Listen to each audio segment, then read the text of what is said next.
Mark, you went through a lot of technologies, but if I were operating a warehouse, I would probably be asking myself, where do I even start to address these disruptors?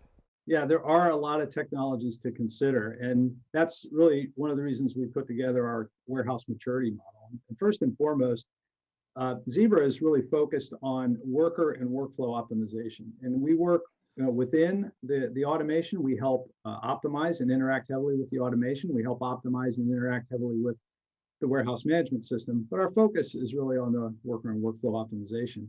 As you look at the five phases of the maturity model, and there are five, what you see are that the first two are based on this idea of transactional mobility.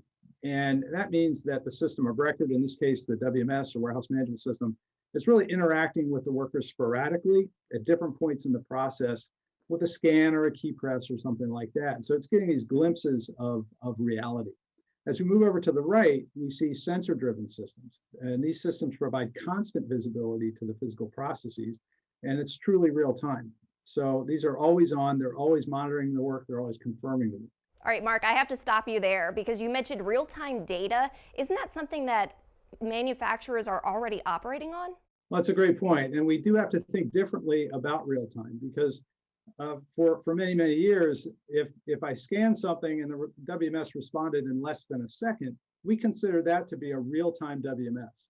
But the reality is, is it really real time? Because it may ask me to do something next that would take 5, 10, or even 15 minutes. Let's say I'm doing a put away in a remote location in the warehouse.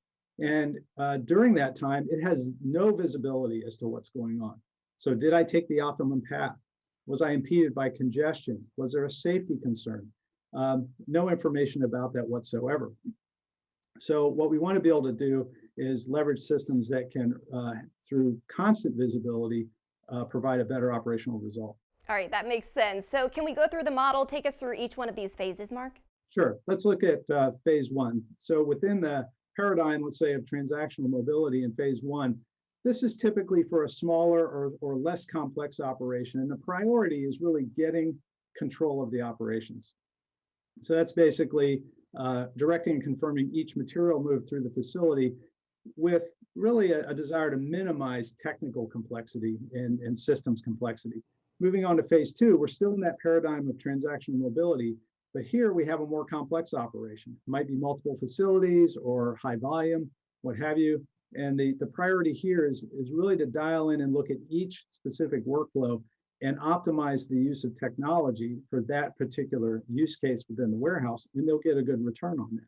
And very often that means leveraging technology and solutions that may be wearable, but it's with an eye towards improving ergonomics. And why is reevaluation of ergonomics so important in this?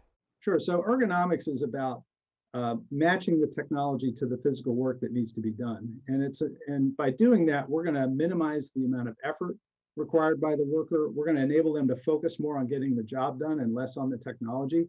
They're going to be more productive. They're going to be more accurate, and they're going to be far less likely to encounter a repetitive stress injury over time.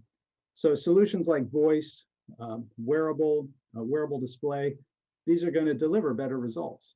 So, getting back to the model, as moving on to phase three, this is where we start to introduce true real-time technology, sensor-based systems that are looking at the physical workflow. But in phase three, we're targeting that to a limited and specific area or problem within the warehouse. In phase four, we're going to take that same idea, but expand it over the entire facility or a large portion of it, maybe such as all the inbound processing or all of the outbound processing.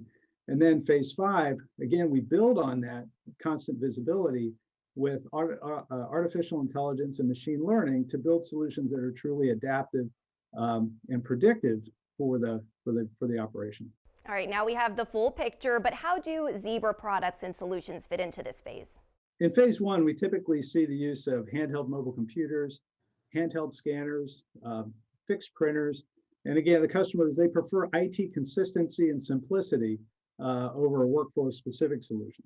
When we get to phase two, we're much more likely to see wearable technology of all types. We might see fulfillment edge be deployed to create more productive workflows. A lot of times printing will be mobilized to the point of activity. That's going to prevent errors and provide a productivity boost. We might see Workforce Connect be deployed so that workers can stay in contact with their peers and with their managers. As we go to phase three, we see solutions like Smart Pack Trailer or an RFID portal, or perhaps using Bluetooth Low Energy to create a location-aware solution in a specific area to solve a specific problem. In phase four, this is where we see MotionWorks Warehouse come into play. And we might mobilize the entire receiving function or the entire shipping function under MotionWorks Warehouse. And we're relying there on technology like WearNet or ultra wideband, or with the ATR 7000, we can actually leverage passive RFID technology for that wide area constant visibility. In phase five, this is where you would begin to leverage Zebra Data Services. We want to get that edge data up to the cloud so that applications can leverage it and make increasingly complex decisions automatically. Where are you seeing most of the warehouses start today? Well, the vast majority of the market today really lives in phase one and phase two. Most of them are looking beyond that. They understand what this technology holds for them in terms of promise and capabilities and doing things in a fundamentally different way. In fact, when we did our recent warehouse vision survey, we spoke to over 1,000 customers.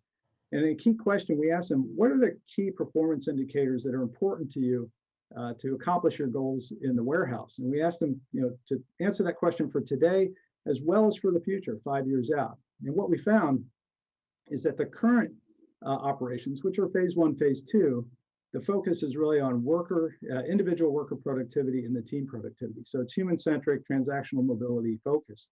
But as they look out to the future, to 2024, clearly the shift is over to the right. It's to asset utilization, it's to operating with data-driven performance, and to create predictive and adaptive solutions based on this technology. So clearly our customers are telling us that this is where they're headed.